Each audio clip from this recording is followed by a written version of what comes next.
grade. This is our last day for interactive notebooks this week. So this is Thursday, February 4th. Monday, you did your vocabulary page. Tuesday, you did your practicing on how to write the fractions. And then Wednesday, you did more practicing on doing unit, shaded, and whole.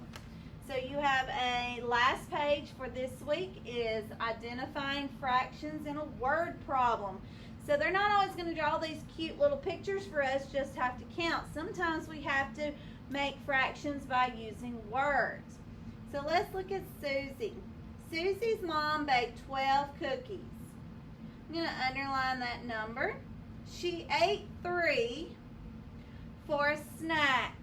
Now, if this was a regular word problem, we would do subtraction there because we've learned if she ate them, then they're gone, right? But here's where I have to be careful. The question is not wanting to know how many cookies are left. The question is actually wanting a fraction. Circle that word fraction. What fraction of the cookies did she eat? So I want a fraction for what she ate. So let's draw a picture, shall we? We need to draw her 12 cookies.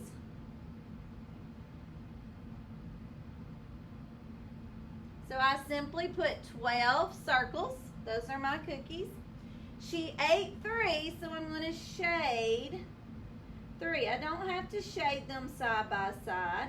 I just have to have 3 shaded. You could, I like doing the shaded, but especially when fractions are involved. So now we want the fraction for these that she ate. So we know she ate 3 out of 12 cookies are eaten. So what would that look like? If I'm doing that as a fraction, then my numerator is going to be 3. Why? Because the question wants to know, I forgot to write our question up here. The question wants to know the fraction, let's go back and do that. Fraction of the eaten cookies. I'm changing it up a little bit. The question wants to know the fraction of the eaten cookies. So I went back and wrote that up here where it says what's the problem asking. So if she ate 3 cookies, my numerator would be 3 and my denominator would be 12 because 12 is my total number of cookies. How did you solve the problem? I counted 12 for my denominator. I counted 12 for my denominator and 3 were shaded to get my numerator. So once again, your total is always your denominator. That's what goes on the bottom.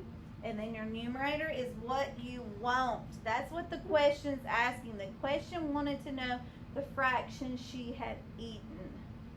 So we will be seeing fractions in word problems as well as pictures. So that's good practice on finding those words and drawing pictures to help us write our fractions.